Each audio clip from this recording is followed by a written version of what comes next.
As a prosecutor, former prosecutor, some of the stuff you heard out there while she was talking must have struck a nerve. Well, it did. I started with the DA's office back in 1978, and for 12 years, I left in 1990. I started under DA Tierney and then with DA Pina. The early period of time when I worked as a young ADA, I also did work for the Women's Center as a pro bono attorney, and had an awful lot of cases that involved domestic relations and violence, as well as some very terrible child abuse cases. So I know how that affects everyone in the city, affects their lives permanently. That's a scar that will never heal. It's an indelible mark that you have, and if you work in that area, you're doing God's work. If you're involved in a situation where you need help, you've got to call out. The Women's Center, I think, is a great resource in the city to begin to try and get some help and healing. So I think that, and this is Domestic Violence Month in the state. It is. And at the end of the month, there'll be a ceremony down at the I'm trying to think, Unitarian Church on the corner of Union and County.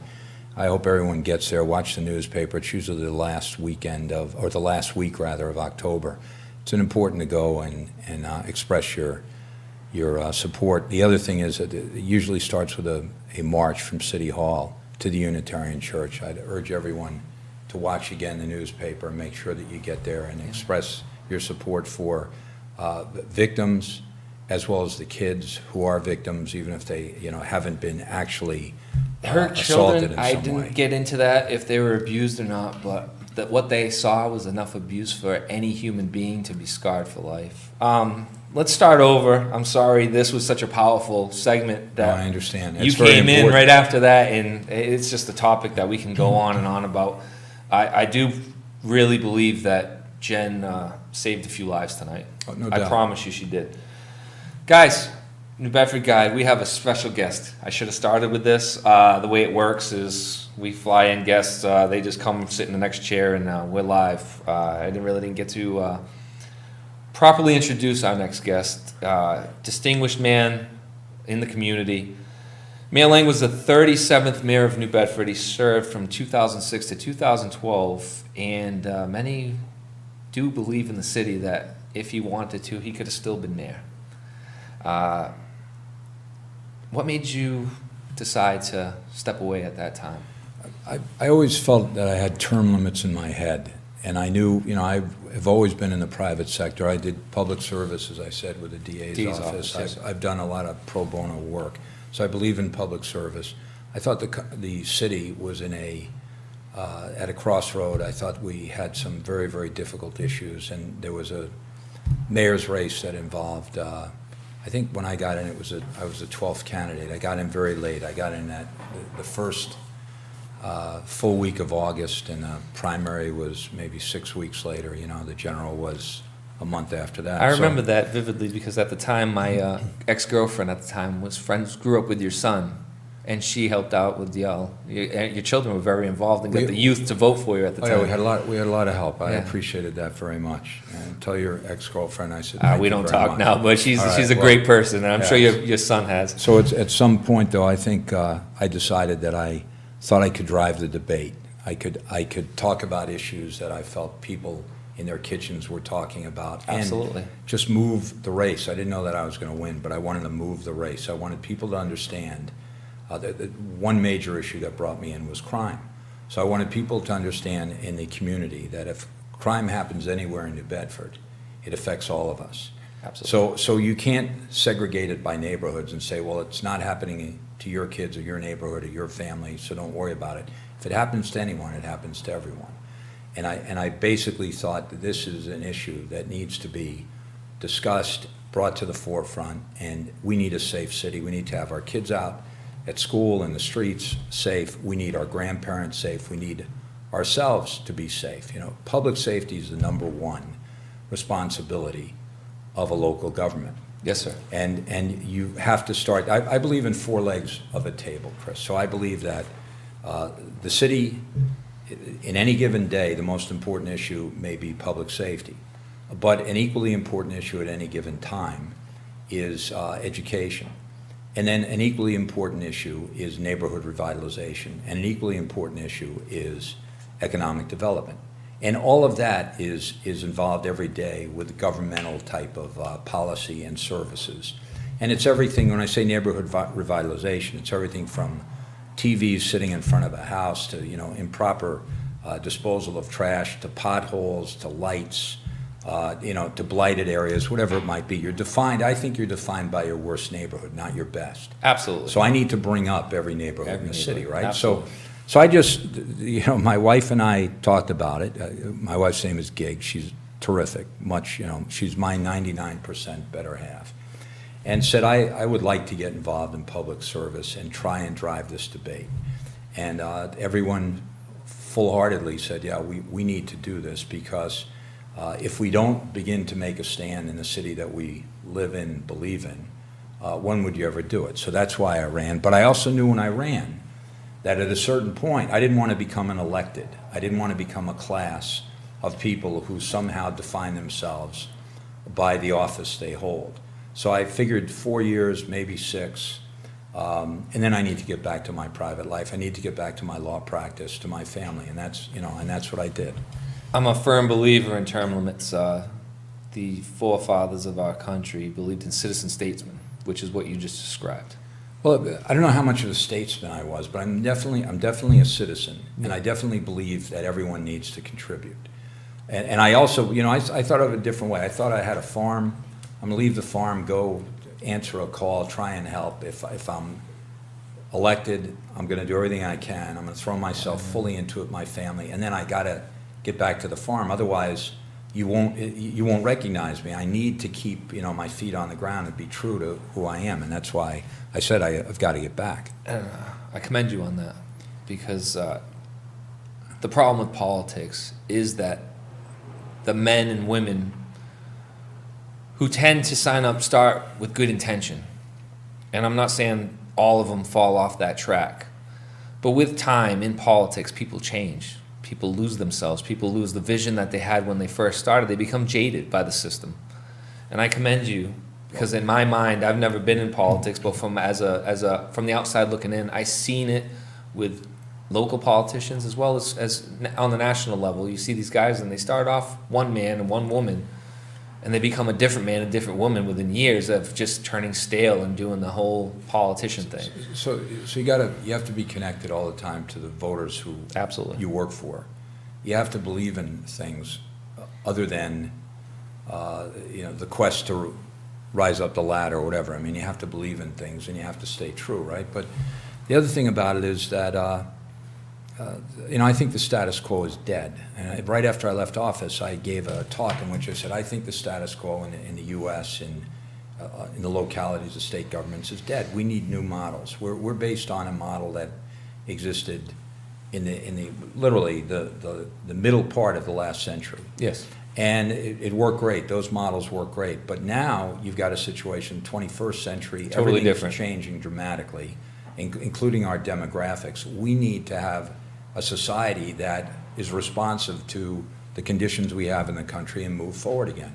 And I think that's what the elected officials now have to strive for. They have to build new models to solve problems, new solutions to problems that either existed and we saw them before with an old model that doesn't work anymore, or new problems that come up as society changes. So I'm very optimistic about the city. I'm optimistic about our state. I'm absolutely optimistic about the country. But I think it depends on people working together. Spotting problems are easy. Coming up with a solution, is the hard people part. Together is the hard part. Yeah, absolutely. So I'm optimistic about it, but I think I am everybody's got to be involved. And it's very easy, and I tell everybody the low-hanging fruit is to find the negative and just pick at it. Well, hit it like a piñata every day, right? Every day. It does no good, though. And we're going to do that right now with the next question. Perfect. We're on the 8th murder, I believe, which is the highest in years. Being a former prosecutor, being a former mayor, being involved with judges currently, do you have any ideas, thoughts on what we can do to change the atmosphere and the culture in New Bedford when it comes to this gang violence that's starting to sprout up again? It's a youth issue as well. Right. We're looking at a lot of these 20, 22-year-olds. It's the youth that's actually involved in this. Any fresh thoughts on what we can do or ideas to work in conjunction with the courts as well as the DA's office? It's got to become a collaborative to fix this problem. What do you think about that? When I took office, we were exactly at the point I think the city is beginning to drift to now, which was a situation where we have an awful lot of young people who are completely disaffected. The gangs right now, I think, have proliferated. We have a situation where there seems to be, in society today, a little bit less of a regard for law, respect, order. So the way, I always look at things to start with is people say, well, that's a societal problem. I say it's a societal problem which has a lot of different unexpected or unintended impacts. But if it's a societal problem, let's look at it, see what it is, and go from there. So the first thing is, I don't think our schools are teaching our youngest students all the way up through high school what it's about to be a good citizen and making sure that they are held to some accountability to be a good citizen, right? So it means teaching. I don't believe in teaching to the test. I don't believe that you're defined by a standardization test, a number on your head. For a long time when I would talk about the MCAS or talk about these standardized tests, I would slap my head like that. People would say, how does he do that? It's because there's nothing in it, right? Yeah. But the point is that you label a kid in 4th grade, or you label a kid at an early age, they really begin to see that there's not going to be any place in society. So I believe that every kid is valued, every kid can make a contribution. So you start with that. If you're looking to change the attitude of kids, right from wrong, nonviolence, always nonviolence, talking things through, finding mentors, having the families involved in the schools, it has to start at the neighborhood level, house-to-house level. In addition, I think we have a great police department. I know when I was mayor, we had a great police department. I still believe in them greatly. But you have to support your police. You have to interact with them. You have to tell them exactly what's troubling you in a neighborhood. You have to let them know if there are certain individuals in the neighborhood, men or women, that may need a visit because of illegal activities, whatever. You have to pick up that phone, the anonymous tip line, whatever, lay out what you know so that the police can go in there and help make it a better neighborhood. Now, once the police make an arrest, obviously, it's going to go to the courts. So the courts can't be doctrinaire and say to everybody, okay, that's 2.5 years or that's 6 months, whatever. Each sentence has to be tailored so that when there's not only the punishment, there's not only what would be called the rehabilitation, but when someone gets out of prison, rather than have them come back into the city and continue the recidivist type of pattern that we have, you have to begin to figure out how do you have some sort of realistic pathway so that we can get them out from the track of being, your day-to-day type of recidivist. As far as the violent crimes go, I have no tolerance for that whatsoever. So I was a very big supporter in mandatory sentences for illegal guns. You have an illegal gun on your person. Yes, sir. I don't think there's any plea bargaining. I don't think we're talking about, well, maybe this is an excitable boy.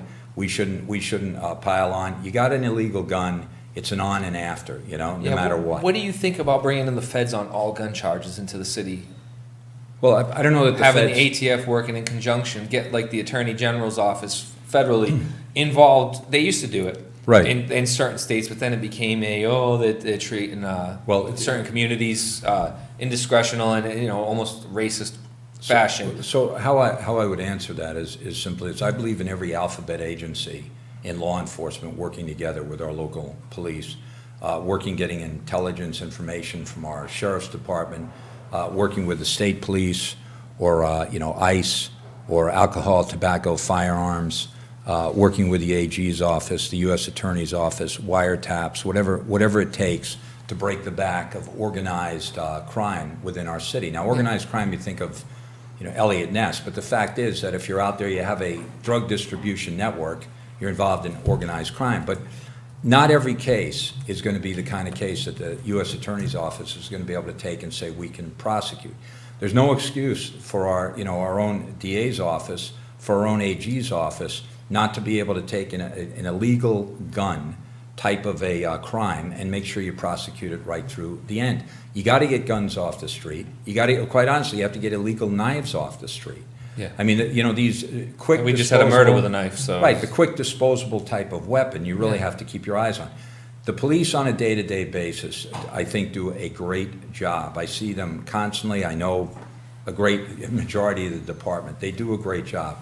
The community policing, I think everyone believes in. You got to get out of the vehicle. You got to make friends, influence people, find out what's going on in the neighborhood. Yeah. And it means every day. It can't be, you know, it can't be once every couple of weeks. It can't be a situation They don't where, take you seriously. A community will not look at you seriously Right. if you're popping in once a quarter. Right. So our police have to be equipped and supported in a way that 365 days, 24 hours a day, they're out there keeping us safe. They're out there making friends. They're building up relationships.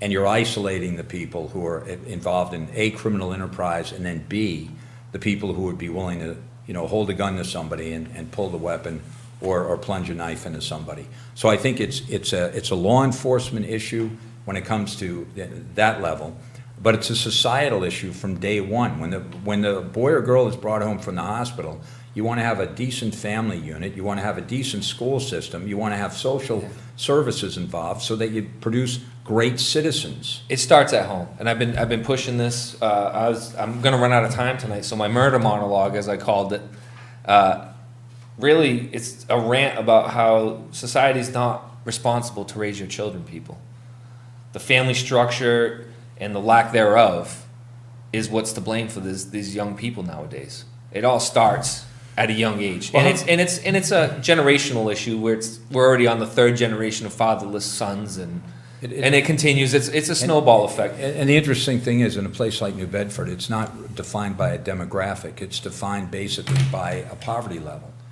So the poverty level is really the key. You know, you have to give people opportunity.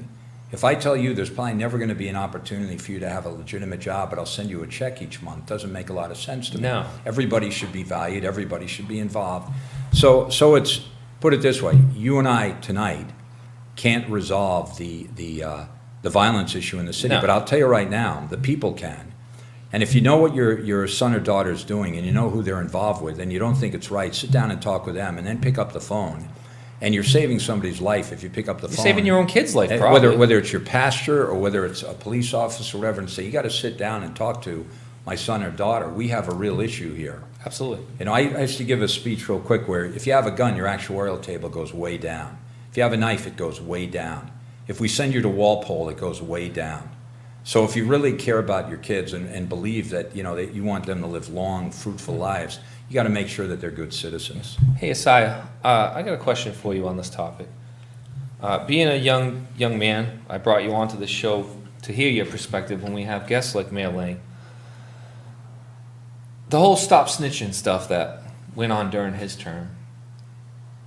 Your generation, you do realize that if you're not in the game, if you're not in a gang, you're not selling drugs, if you're raising your family and living the right way, as you know, I know you're trying to do the right thing, and that's why you're here with me today. Do you see snitching as snitching if you're not in the game, or is it just all in general, no snitching? I see it as. Just be honest. I feel like if it wasn't, if I'm not involved in it, then I just keep my mouth shut. Like, So no snitching, no matter what. But you know, like you now, say you have a gun. Now you see a kid with a gun, and doing gang stuff, and you know they're gonna go do a drive-by, but you're not involved, but you just know about it. I'm not saying you would. I actually don't even want you to answer this question because I don't want to have you labeled as one way or the other. But I just want you to think about this. You could quietly tell somebody, the cops, without anybody knowing, especially if you're not involved, that you're either going to save A, somebody from getting shot, or B, somebody from going to jail that you care about for the rest of your life. And that's something that we got to push on your generation. Like that's what I feel like is different. Like I feel like, I mean, everybody's equal, but if it's somebody, if I'm involved, like if it's somebody I love, like my brother and my sister, like I would tell somebody about that because that's somebody that I love. But like I feel like if I don't know them and it's somebody that Not my business, not my worry. What do you think about that, Mailing? I think the pain across the community resonates, whether it's your brother or sister or whether it's someone 4 miles away. I agree with you wholeheartedly. People have to step forward and care about each other. Now, Asaya, this last murder, we had his nephew on our show last week, your friend, Nigel. Mm-hmm. Don't you think Nigel now would look back and say, man, if I could have helped him, I would? He's never going to see that man again. You see what I'm trying to get to? Yeah. You see what I'm trying to say? And that night we dropped Nigel off. You especially said, man, go in the house. Yeah. Right? You get it.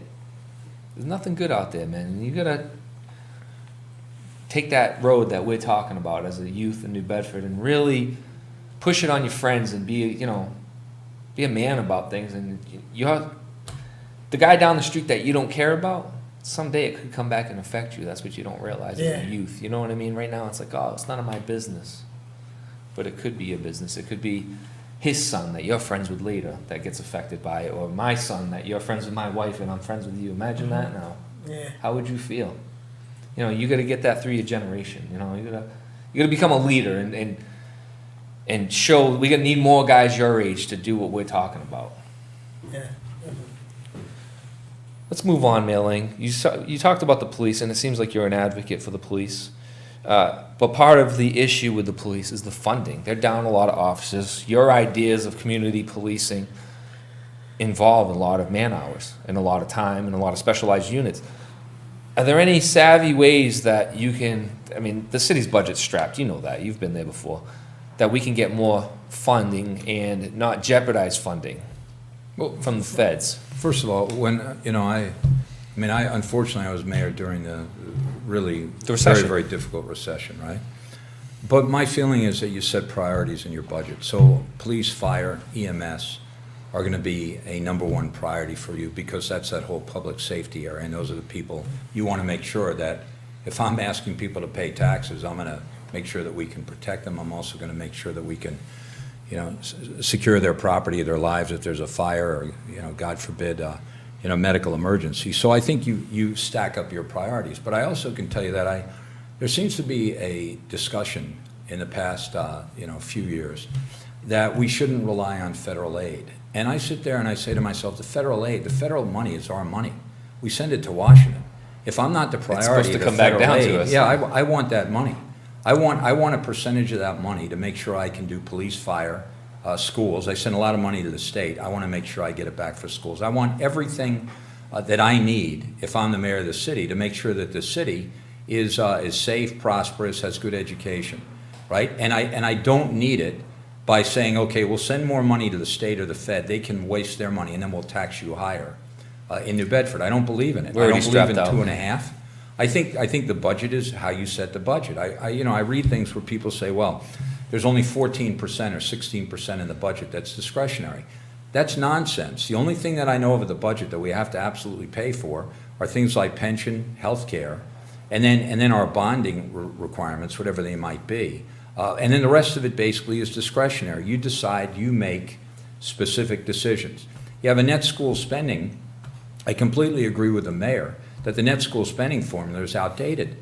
But I also know that we always met net school spending, and we weren't spending $125, $130 million on the school system.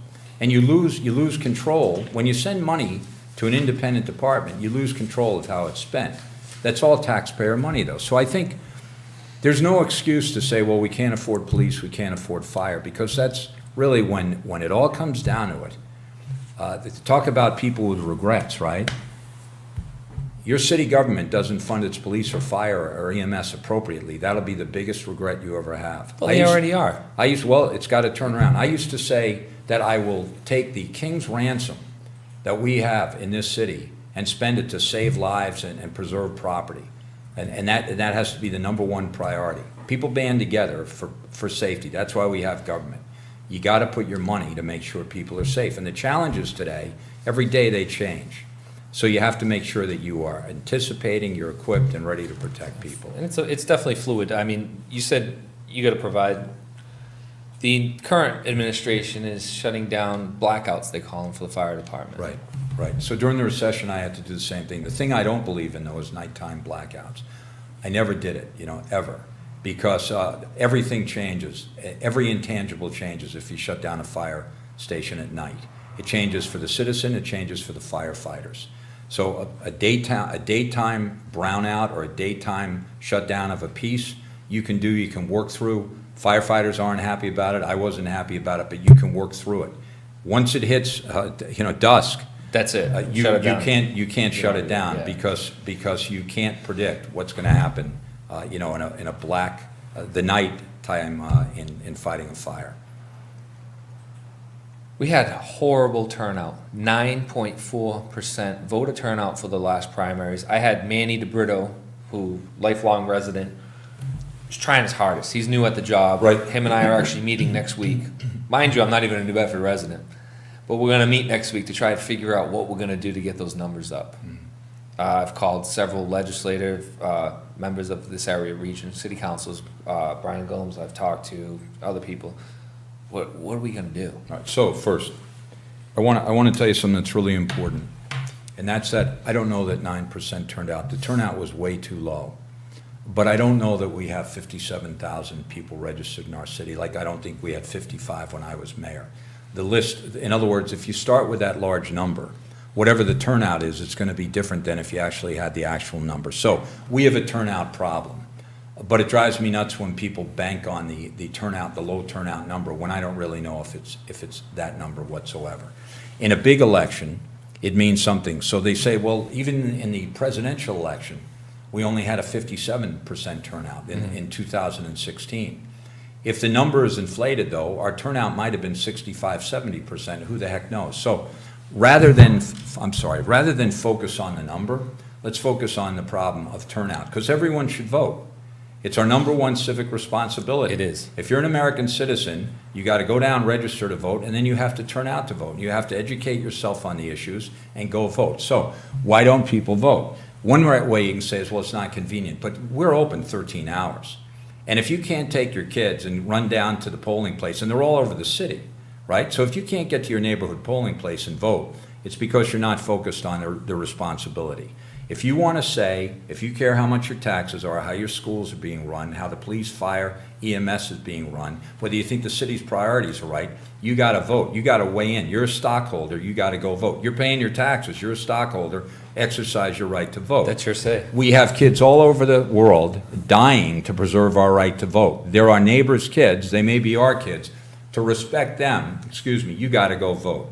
So I don't, the idea that someone says, I don't care, it doesn't matter, it matters. One vote matters a lot. So whose responsibility is it to turn out the vote? Well, obviously the media's got to pop it and let them know it's out there and cover the races so people are looking at a race and following it, number one. But number two, the candidates. You got to excite people. You got to explain to them why it's important to vote. By the way, if you're part of the status quo and you figure if I start talking about it, people will say, maybe I don't need you anymore. That may be one way that we don't have vigorous debates. We should have a debate in every ward. We should have 6 debates around the mayor's race. There's no excuse.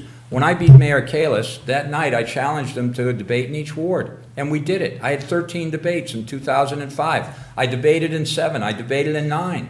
You got to debate. If you debate and you're doing a good job, it's going to come out great. If you're not, maybe you'll learn something to have you do a better job. Absolutely. You're not going to lose your election because you're out there meeting the voters and being involved. No. We, our New Bedford guy, Mike's done an excellent job. I don't know if you follow on Facebook. He's had every single candidate, and he's granted them, every single one of them, the opportunity to debate. And a lot of them have taken up on the challenge, which is a refreshing thing. You can watch the debate on your phone these days through Facebook. Right. A lot of people are watching us right now on their phone, which is a wonderful thing. We have the technology, and New Bedford Guide is doing that. But I don't really see the excitement that you just had in the past 30 seconds from a lot of these candidates.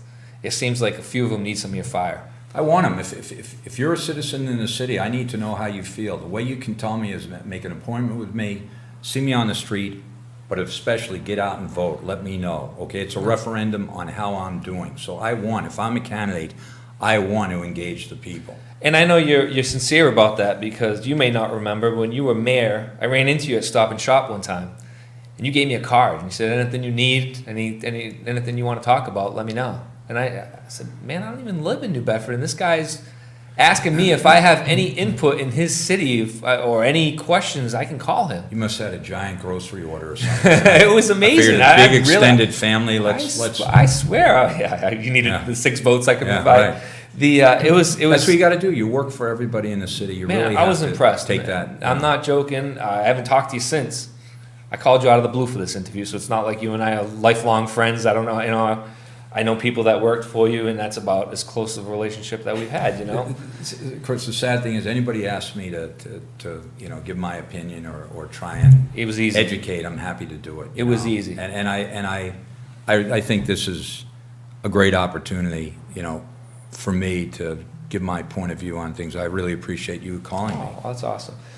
We got 2 more huge issues. One of them I'm going to take a break before the last question because 7 people have asked the question. You probably already know what the question is, but we're not going to touch upon that because I want to talk to you about the New Bedford Forward organization that gathered 2,500 signatures to get the term moved from 2 years to 4 years. Now, if it passes, it will not take place on this election. It'll be 2019. It'll take effect. So this is almost a 2-part question being separated by our sponsor. How do you feel about the term itself? This is a multi-part question, going from 2 years to 4 years. The pros and cons, and part of the pros and cons, when you were mayor and you had a 2-year term, you left on your own terms, but say you had it on your last one. Do you see a mayor on his term starting a huge project, a parking garage or a windmill farm or whatever, the maritime, and then not being able to see it through, his baby in the city? Why don't we touch upon all those issues? So first of all, I'm completely against changing our structure of government and moving from a 2-year mayor's term to a 4-year mayor's term. I think a mayor's got to be involved, in touch with the people all the time. As I said before, you work for the people. It doesn't make sense to me to isolate the mayor and say, we'll give you a 2-year term. And I'm going to go through all the reasons I've heard in a moment. And I'll tell you why each one so far that I've heard is complete bunk. So the first thing I want to say to you is, all I did was start projects that may have taken 2 years, 4 years, 10 years, whatever, and pass them through to the next administration. So whether it was the harbor walk on the dike, or whether it's the harbor walk going to be on Acushnet Avenue, or whether it happened to be Route 18, or whether it happened to be the solar projects around the city, or anything else that's taken place with an overlap, that I was involved with, I was very happy to do that work, get it going, and then pass it through. It's the only thing that counts. If you're thinking of it as Scott Lang is mayor, the day I leave, let someone else start from scratch, you haven't done your job, and it doesn't even make any sense. There's got to be continuity. It's a handoff. I handed off all these projects to Mayor Mitchell. He's finished many of them. It's fantastic. It's great. He'll hand off projects to someone else. There's got to be a continuity within the government, and that's very important. So the idea that if you don't have a 4-year term, you don't have a vision, then don't run for mayor, because nothing gets done in 4 years. Government takes 2, 4, 6, 10, whatever it might be, 20 years to get something done. Let me just cut in real fast. You did exactly what I wanted you to do, and I'm glad you did. A lot of people don't give you any credit for Route 18, the solar farms, or any of the projects that you had mentioned. And I just want people to know that those started well before they were finished. But and there was projects that were started by Mayor Tierney that finished Absolutely. under Kalis, and People Kalis don't that see finished that, though, under me. It keeps moving. People only see the ribbon cutting. Yeah, and by the way, the ribbon cutting is really important, but the groundbreaking is really important. And Absolutely. the idea that 6 months before the groundbreaking, when you finally get that plan done and the approval going, it all makes sense. It's all important. I could tell you that I think that probably the number one project that I've seen that's taken the longest to get done, that I'm still involved with literally every day, is the train. And we will get the train. And the train started off 30 years ago with our legislators saying we want the train. Yeah. Eventually we'll get it. Eventually we'll Is get it it. going to be too late? No, it's not going to be in the year 2525 if man is still alive. We're going to get it pretty soon. Within 2 or 3 years, we're going to get the train. But the point is, all of these governmental projects take time. It's like pulling a rope. And the idea that somehow if you don't have a 4-year term, you won't pull a rope is just not true. It doesn't even make sense. But Let me sum up how I feel about this. You're being asked now, as a New Bedford voter, to give up your right to vote every 2 years. They're asking you to vote against voting every 2 years. I've never heard of anyone being asked to vote to give up their right to vote.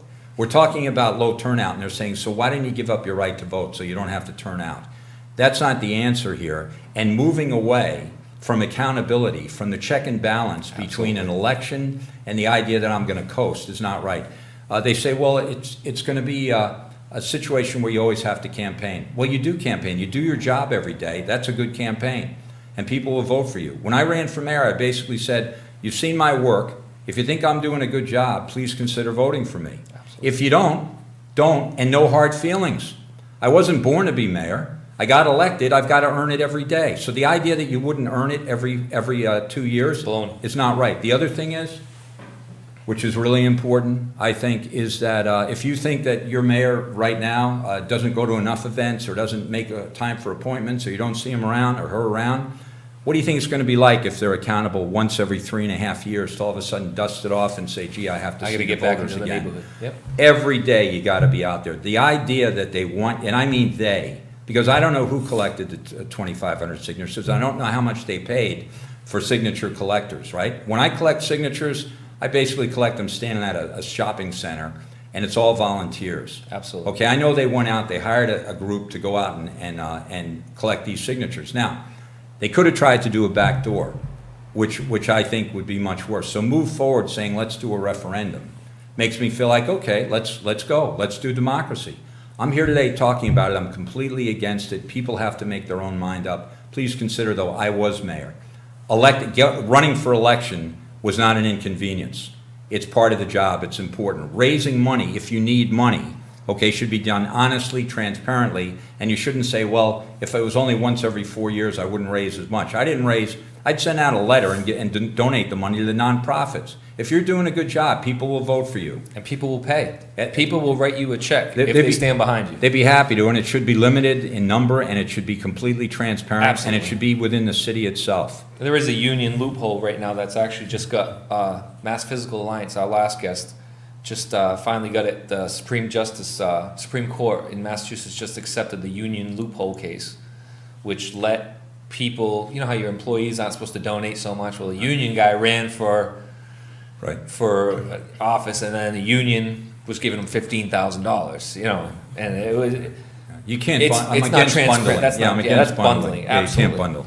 So 100% I'm with you on that, and I'm so glad you feel that way, and I couldn't articulate it that well, that the every 2 year election actually puts you back in the neighborhood and puts you back into contact with the voters. You got to debate. It makes you a better public servant. If Absolutely. you're not willing to run for election, then don't run.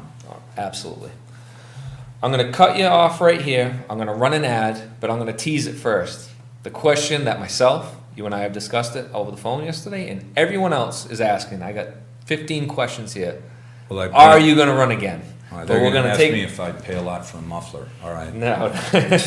We all do. They're expensive. All right, guys, we're going to do a nice Oktoberfest ad here. This weekend, rain or shine, New Bedford Oktoberfest will take place on Saturday from 3 to 11:45 on the working waterfront inside the State Pier Terminal and out on the pier located downtown New Bedford's historic park. This year will feature expanded brews and music featuring Living on a Bad Name, Craig DeMello and Friends, The Poor Men, and others. Early bird tickets are now on sale. Tickets will also be on sale at the door for just $20. Just type in New Bedford Oktoberfest in Google and you'll find their website and a link to buy all their tickets. And we'll also provide an event link in the comments. Well, Mayor Lang, it's the question that I've heard since 2012.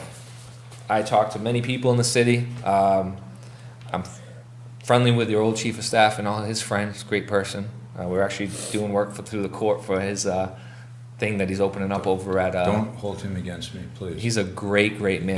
We should say a shout out to, that's Bill Burns. He is a little bit under the weather today, and we he actually had an pray that appointment he's today. well, and Absolutely. he's a great guy. We all love him. He's one of the, a lot of people don't know, under the radar advocates for your area, New Bedford. That man has provided a lot for this region. Absolutely. Under the radar. Nobody ever knows his name. Nobody ever knows who he is or what he does. But I can guarantee you, and I know for a fact, Mayor Lane can attest to this. That man has provided New Bedford and Dartmouth and everywhere else that Senator Montigny's advocated for. He's provided tremendous service to this region. Bill Burns is a great public servant. He's a great public servant. That's what he is. That's what he's done. That's what he's dedicated his life to. Terrific guy, great human being, great public servant. All right. Now that we're done washing and waxing Billy's bald head, something I'm. Let's get to the real question. See, a young, good-looking guy too, by the way. He is. Always has been. Good-looking guy. Yeah. And he has a better personality than he looks too. Absolutely, we can attest to that. Yeah, good family guy, good everything. Takes a while, but it's true. He's a great man. Mailing, everyone has told me, and everyone says it time and time again. You go to different walks of life, whether it's the Portuguese community, the Cape Verdean community. You've been an advocate for both. And just regular citizens in New Bedford. They said that Mayor Lane could be mayor of New Bedford anytime he decides to run again. So first of all, I'd never take that for granted ever. So if I do run again one day, I'm going to work as hard as I ever did, number one. Number two, I love the city. I love the people in the city. When Gig and I came to New Bedford, so just about 40 years ago, we came because we wanted a hometown for our kids. We wanted to go someplace where we would consider to be our family home. And it has worked beyond our dreams. The people are very welcoming. It's a great city, and we have an awful lot of fun here. You know, it's important to me, very important to me. You asked me before, why did I leave? I left because I had term limits in my head. I certainly miss every day working with the people. I try and keep up. Before we were talking, am I still involved? I'm involved in an awful lot of things. I try and direct any kind of goodwill or grants, things like that, to different organizations in the city to help. I support our city government. I support our city councilors. I support our reps. Anybody that needs a hand, if I can lay a hand in any way, I'm happy to do it. Absolutely. Eventually, I'd like to get back in a public service again. When I do, I will run like a bat out of hell every day to earn votes and see if I get elected. If I don't, I'll make sure that I'm in debates, that I help drive a debate. If there's someone else who would be, better suited for what, position I would run for, then I'm certainly going to support them. But I'd like to see an opportunity, over the next few years to take a little bit of time to think about it and think exactly what, how I think I can help. But I certainly would love to go back into public service and in an elected way. Mayor of New Bedford, yes or no? Well, when I left City Hall, I always thought, when I left City Hall, I said, well, I love doing that. And I thought to myself, I don't know that I'd ever go back to do it. The longer I've been away, the more I think that I would love to go back and run for mayor again before I drop dead. Now, what I want to I'm really superstitious, but what I'm also saying is that I am trying to decide how I could be helpful in public service. Certainly, we've got a great campaign right now. You have Mayor Mitchell against Charlie Perry. They're both fine guys. Let's see where this goes for them. I'm hoping that it's good for the city. 2 years from now, we'll go from there. 2 years from now, we'll see what happens. 4 years from now, 6 years from now, I think I'm still young. By the way, the thing I want to say, Chris, which is important, I have a law office that I love. I love practicing law. I work with people every day. I try and solve people's problems. I also try and make sure that the people I work with are people that I'd want to be associated with. Yes. So that really every day keeps me going. My son Andy came in, so that's a good thing because it gives me an opportunity now to move away. I have Sue Weiner, who's been the backbone of the office. Jill Sabino works with me. I have really good people. So every day I'm not there. People say to me, so what do you do now? What I do now is I get up, I run to office. It's just the office I run to is at 115 Orchard Street. But I do think that at some point I want to get back. I want to try and get back into public service. You're going to get back. And there's going to be people tonight, after you saying that you're interested and you want to get back into it, that are going to do whatever they can to make sure that you like you just did, make it there. So, Chris, the first thing they got to do, I want them to do two things. And you got to go out and vote. You got to bring your kids, show your kids what it's like to vote. You got to pay honor to our city, our state, and our country. The kids that support it, you got to go vote. That's part of it. You have to bring your children when you go vote at a young age. And my dad always did that. Right, absolutely. It's fun. And there was a reason for it, because he could have left me. And I remember a couple times where I didn't want to go, and being an immigrant that became a U.S. citizen, he found it that important to make sure that I went with him. And at the time, you don't notice it. But now, as a man, you see it. It's so important. You bring your little boys and girls and have them see what it's like. Pull them up, show them what you're doing. Let them see exactly what it is to be a citizen engaged. The other thing is get involved in your neighborhoods. The other thing is when you see some kid tagging or something, if it's 50 cents, whatever it is, good cause, do it. And then last but not least, please look at all the issues regarding this 2-year versus 4-year. Consider the fact that you're being asked to vote against your right to vote. Please consider the position I'm taking, which is I was mayor. I am a citizen. I've been involved in the city now for 40 years. We don't need a 4-year term for a mayor to be able to do his job, her job, have a vision, not have to campaign. You got to be involved. You got to be involved with the people. A 4-year term doesn't do it. Isaiah. I remember way a while back when I was in 2nd grade. You came to my school and you read the Polar Express to us. Are you still involved with the youth now, like after being a mayor, or do you try to be involved? So, well, being mayor gives you a tremendous opportunity that you don't normally have as a citizen. I went to every school every year and saw the kids. But what I do want to say to you that's very important is I love that. And I meet kids all over the city who say to me, I remember you came to kindergarten, you came to 7th grade, whatever. I talked about reading, I talked about nonviolence, I talked about respecting each other, loving the kids in your class, respecting your teacher, getting your parents involved. I still do that. Gig and I still sponsor every darn youth organization, every youth program we can. That's how we started, and we continue to do it. So the answer is yes. I also, whenever I see a kid, they say to me, I say, what are you doing? They say, well, I'm going to apply to a school or I'm going to apply for a job. I say, call me at my office. Tell me when I saw you. Okay, call me Scott Lang, Attorney Scott Lang. Call my office. Send me your resume. I'll get you a letter of recommendation. If you need a phone call, I'll make a phone call. We need everybody educated. We need everybody involved. I'm not willing to walk away from any kid in this city. Great question. All right, I'm going to have to cut you off, Mayor Lang. We have the other mayor debate going on another live stream, so we're going to cut this short, get our viewers heading that way. Again, gentlemen, ladies, please get out and vote. It is your job. And pay good mind if you want to hear, if you didn't hear anything that Mayor Lang said tonight and you just want to hear one of the cliff notes that's most important, it's about the 4-year term. What he basically said is, if you vote for 4 years, I'm going to break it down to what I see on social media. These politicians only show up during election time. Well, guess what? It's going to be a lot longer before they show up again. And your voice will not be heard as frequently if you go to the 4-year term rather than the 2-year term.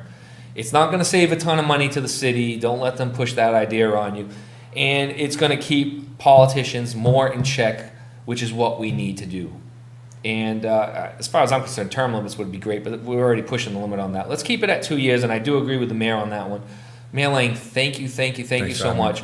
I want to have you in again very shortly, happy to. And an expanded format, probably around election time, so we can get an outside view, but with an inside interpretation.